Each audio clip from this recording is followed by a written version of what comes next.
So we got three classes today, starting with Shaman, with Murloc, Gropin, 1 mana 1/1, Gigantify, Battlecry, summon a tiny thing with rush and stats equal to this minions. Of course, it'll be an summon, tiny thing with stats equal to that. I think that this. I think that if Murloc Shaman ever comes back, you are playing this because the initial body is great, and then like just the follow up 8/8 is pretty nice.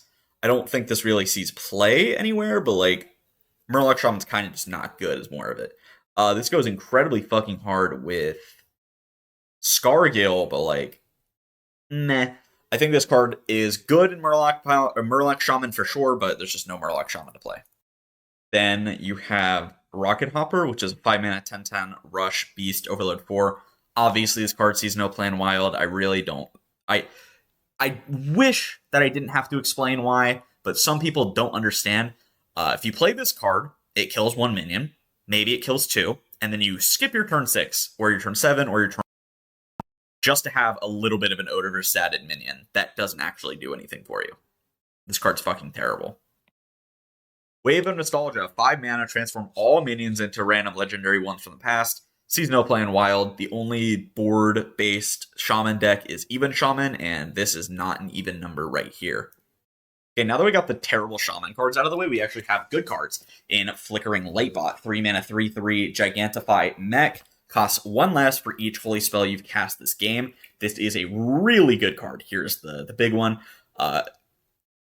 This card is insane. People are already theory crafting Libram Paladin, how to make this work. They're theory crafting a bunch of different, like, Light Glare, which was a deck that we had in the past to make this work. It's going to be genuine. It's going to at least have some impact on the early meta of the mini set.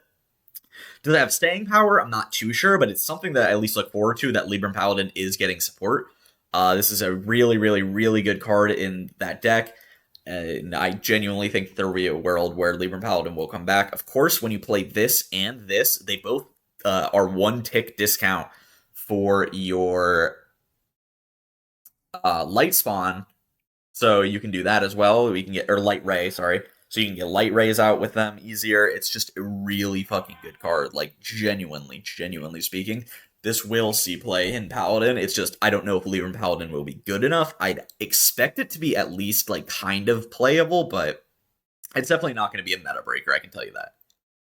Then you have Holy Glow Stick. It also is going to go in Libram Paladin. It's 4 mana, Lifesteal, deal 4 damage, Holy Spell, cost 1 less if you cast a Holy Spell this turn. This is a lot of damage. 2 mana, deal 8 damage from hand is crazy, because this also goes face.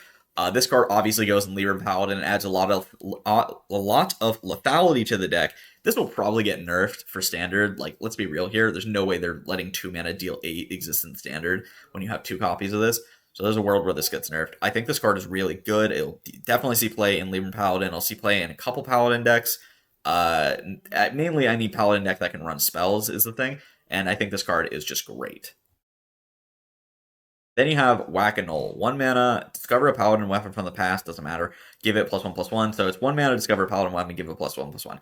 Not going to see any play. This card's kind of mediocre. It just doesn't actually do anything. Paladin, there's too many Paladin weapons for this to really matter. It's technically has the same pool as standard because it says from the past. So, I mean, I guess standards is technically smaller, but it doesn't matter. You're not going to get any weapons. Plus, like, Paladin weapons aren't that great anyway. Like, yeah, sure, some of them are pretty good, but, like, you're not getting any value out of this card just in any way, shape, or form. Let's be real here. I'm actually happy Imic put it up this way when he was doing it. So we have that, so that the worst card is shown first. Dust Bunny, 3 mana, 3/2, Death Rattle, and Battlecry. It's a beast. Add a random piece of junk to your hand, a coin, a rock, a banana, or a knife. I mean, obviously this card is terrible. Like, this card is bad for standard even. There's no way this card there's like cards he's playing standard, so that should tell you how terrible this card is. I mean, it's just, everything about this card just makes me a little upset. I'm going to skip the good card for now. So now we have Dubious Purchase, 4 mana, draw 3, combo, destroy a random enemy minion. This is an okay card. People are trying to figure out where you can run this. It doesn't really feel like a card that actually can be ran anywhere because they're just better options. The combo doesn't really change much about the power level of the card. Like, who cares if you're killing, a 1-drop against Shadow Priest if you have to pay 4 mana to draw 3? when you have other cards that can do that like for cheaper, and you have to use for this with prep. You have to get the combo effect. It's just not that great of a card. The rogue players that I've been talking to already think that it's not really going to do anything, but you know. Twisted Pack. 1 mana, add 5 random cards from other classes to your hand. At the end of your turn, discard them. So this is easily the best of the 3 packs that we've seen so far.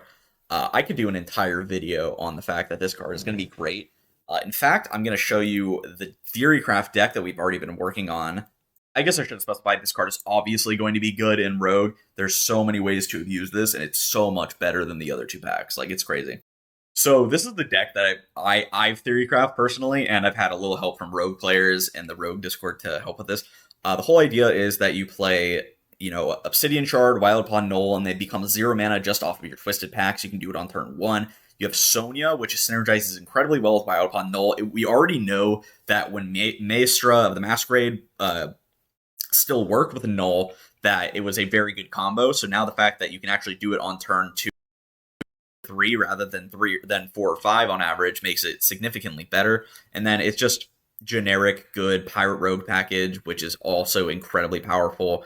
Roger, Plunder, Treasure Distributor, Parachute Brigand, Toy Boat, patches. We already know that this is a great package in many different Rogue decks. There is a reason Garrote runs this package specifically. It is a lot of early game tempo that it like helps the combo portion of the deck. And of course, this deck's combo portion is you have Harmonic Hip Hop, Obsidian Shard, GNOLL, and Sonia. You don't actually care about what you get from Twisted Pack as much as you care about drawing 5 cards because of Finley. Finley obviously puts whatever you get a pack on the bottom, and usually you'll get some stuff that is pretty good for gas once you draw your entire deck on like turn 4, which this deck does.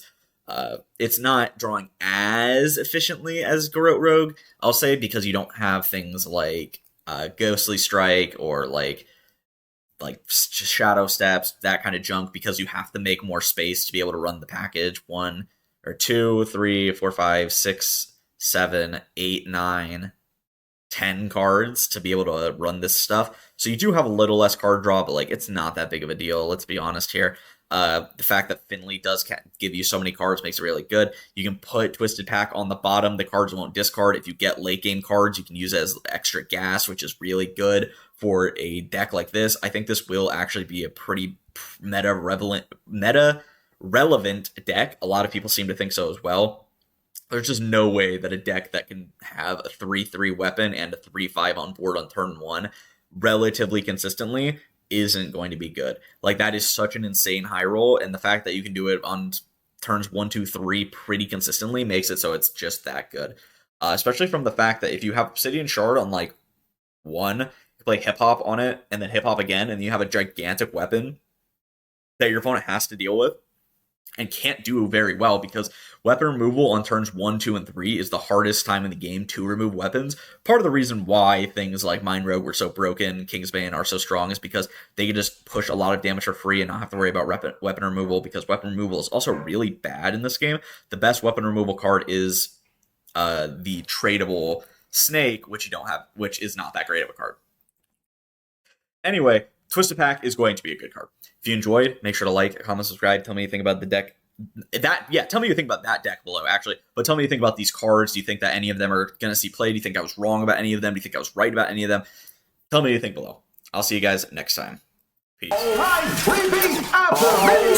Repeat after me. Repeat after me. Repeat after me.